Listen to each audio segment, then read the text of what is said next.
Hello दोस्तों, आप सभी का स्वागत है आपके अपने यूट्यूब चैनल लर्न विद एजे पर। दोस्तों, जैसा कि आप लोग जानते हैं कि हमने आप लोगों के लिए एक सीरीज स्टार्ट की है स्टैटिक जीके की। उस सीरीज का नाम है गागर में सागर। तो आज की इस सीरीज में जो अपना पार्ट रहेगा ये रहेगा पार्ट नंबर 3, क्योंकि इसके पहले इसके 2 पार्ट हो चुके हैं। अब इसका पार्ट नंबर 3 होने वाला है। तो चलिए दोस्तों, शुरू करते हैं आज के अपने इस सेशन को बिना देरी करे और देख लेते हैं आज का अपना पहला पॉइंट।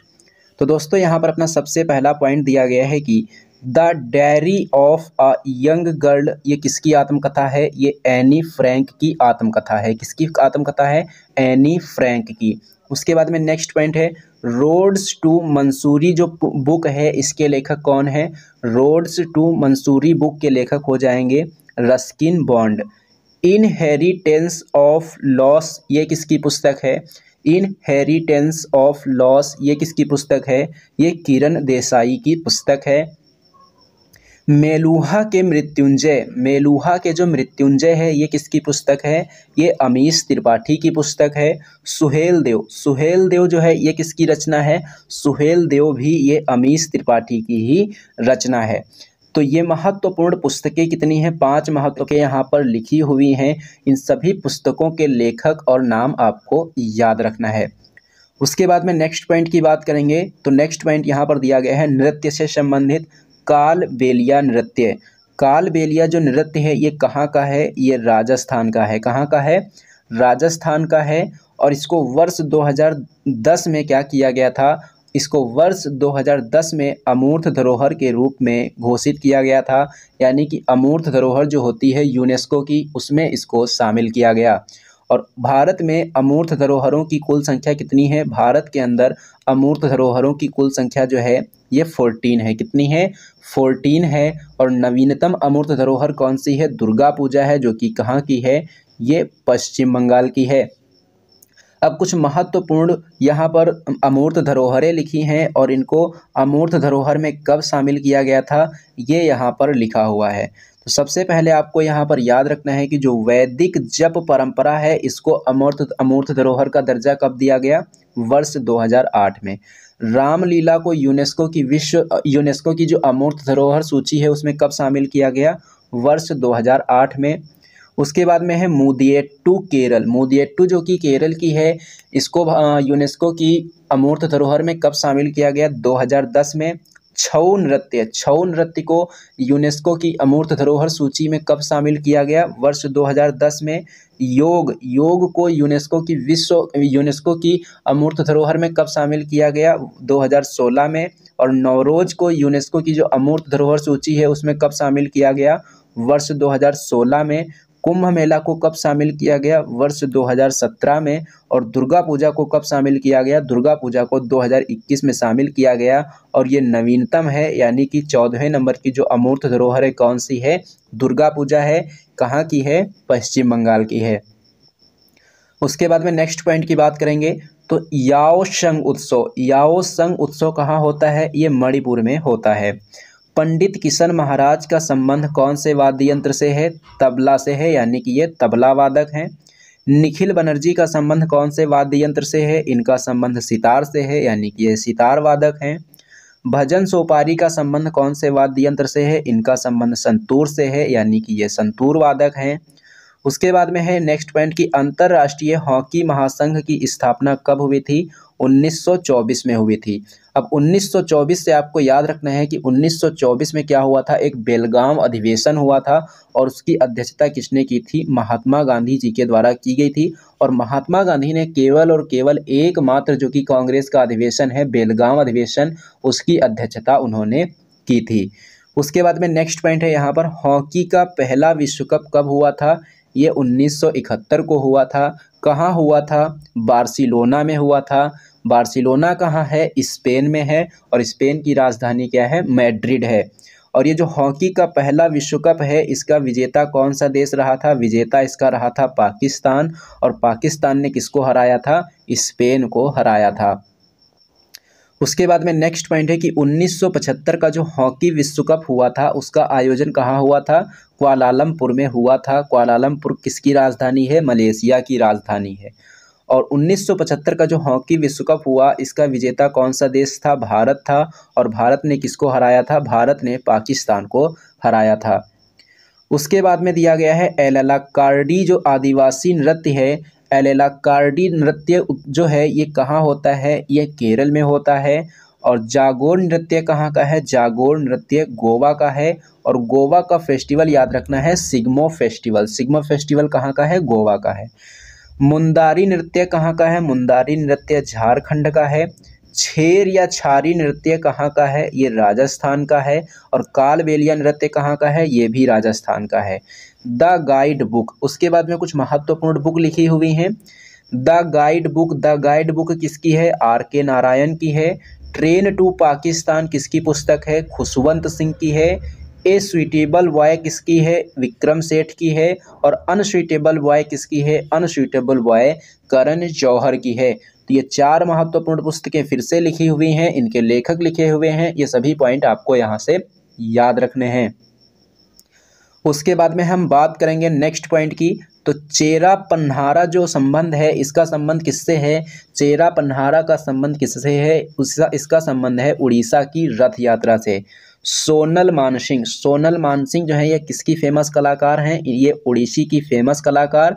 और इन्हें संगीत नाटक अकादमी पुरस्कार कब दिया गया था? 1987 में। पद्म भूषण कब दिया गया था? 1992 में। और पद्म विभूषण कब दिया गया था? 2003 में।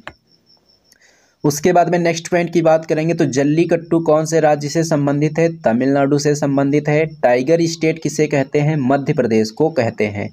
पंडित हरि प्रसाद चौरसिया का संबंध कौन से वाद्य यंत्र से है? इनका संबंध बांसुरी से है, यानी कि ये बांसुरी वादक हैं। और इन्हें पद्म भूषण से कब सम्मानित किया गया था? 1992 में। और पद्म विभूषण से कब सम्मानित किया गया था? वर्ष 2000 में। बांसुरी सम्राट जो बुक है इसके लेखक कौन? इसके लेखक सुरजीत सिंह। और सीमा सड़क संगठन की स्थापना कब हुई थी? सीमा सड़क संगठन की स्थापना 1960 में हुई थी। नेक्स्ट पॉइंट की बात करेंगे तो राष्ट्रीय राजमार्ग प्राधिकरण national highway authority of India इसकी स्थापना कब हुई थी? 1988 के अधिनियम के द्वारा। और लोक निर्माण विभाग यानी कि PWD कब बना था? 1854 में बना था। बौद्ध स्तूपों की संरचना के कुछ प्रमुख हिस्से होते हैं, उसमें कौन कौन से हिस्से शामिल हैं? छत्र होता है, हर्मिका होता है, अंड होता है और मेधी होता है। कुछ इस प्रकार से यहाँ पर एक चित्र बना हुआ दिख रहा है। कुछ इस प्रकार से बौद्ध स्तूप बने हुए होते हैं। ये जो सबसे ऊपर बना हुआ है इसको कहते हैं छत्र। और उसके नीचे जो चौकोर आकार का है उसको कहते हैं हर्मिका। और ये जो गोल गोल आकार का है इसको कहते हैं अंड। और ये जो नीचे बना हुआ है इसको कहते हैं मेधी। तो ये क्या है? ये जो है बौद्ध स्तूप के प्रमुख संरचना के हिस्से हैं। आपसे यहाँ से प्रश्न कुछ इस प्रकार से पूछा जाता है कि आपको 4 ऑप्शन दिए जाएंगे और पूछा जाएगा कि इनमें से बौद्ध स्तूपों की संरचना से कौन संबंधित नहीं है। तो 4 में से 3 इसमें से दे दिए जाएंगे और एक अलग से दे दिया जाएगा और वही आपका सही उत्तर हो जाएगा। उसके बाद में नेक्स्ट पॉइंट की बात करेंगे तो अन्ना करेनिना जो है ये इसके लेखक कौन है? इसके लेखक हैं Leo Tolstoy. War and Peace जो पुस्तक है किसकी है? लियो टॉल्स्टॉय की है। मिडल मार्च पुस्तक किसकी है? जॉर्ज एलियट की है। अ रूम विद अ व्यू किसकी है? ये E.M. फॉर्स्टर की है। किसकी है? E.M. फॉर्स्टर की। IPL की शुरुआत कब हुई थी? IPL की शुरुआत वर्ष 2008 में हुई थी। और 2022 में IPL का कौन सा संस्करण हुआ है? ये इसका 15वां संस्करण हुआ है। IPL 2022 का विजेता कौन बना था? विजेता बना है गुजरात टाइटंस। और वर्ष 2008 में जो IPL हुआ था उसका विजेता कौन था? उसका विजेता था राजस्थान रॉयल्स। उसके बाद में नेक्स्ट पॉइंट है फ्रीडम इन एग्जाइल।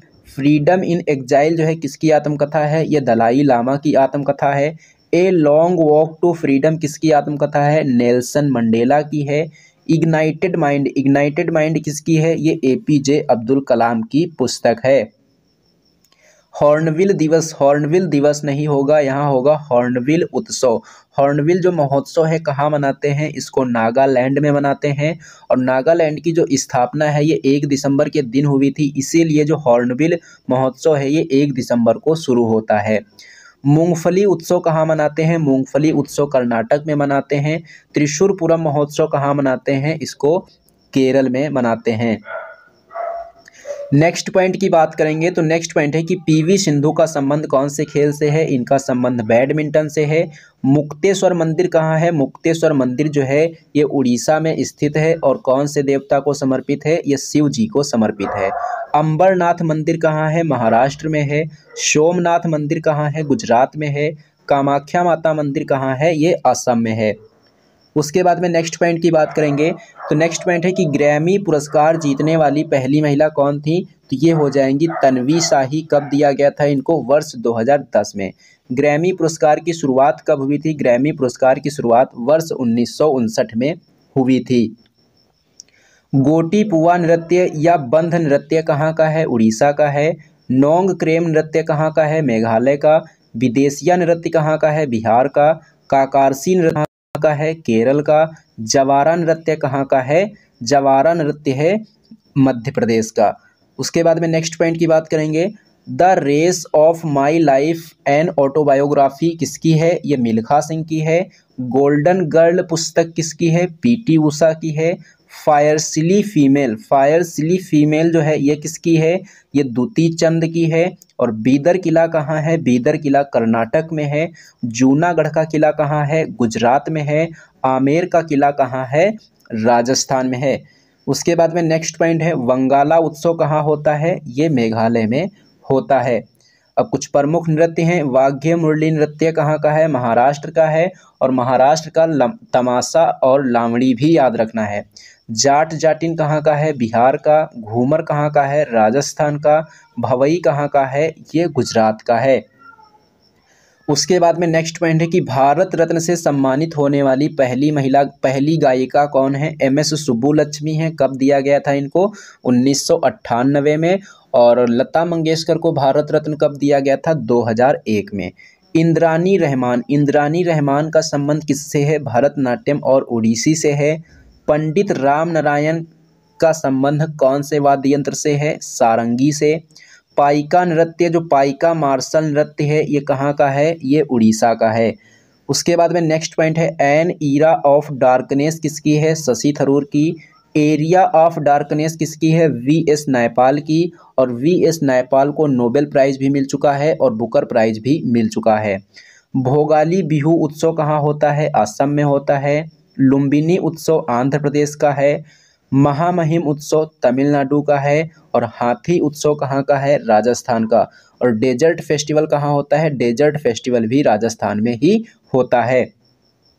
द किस ऑफ लाइफ किसकी पुस्तक है? इमरान हाशमी की है।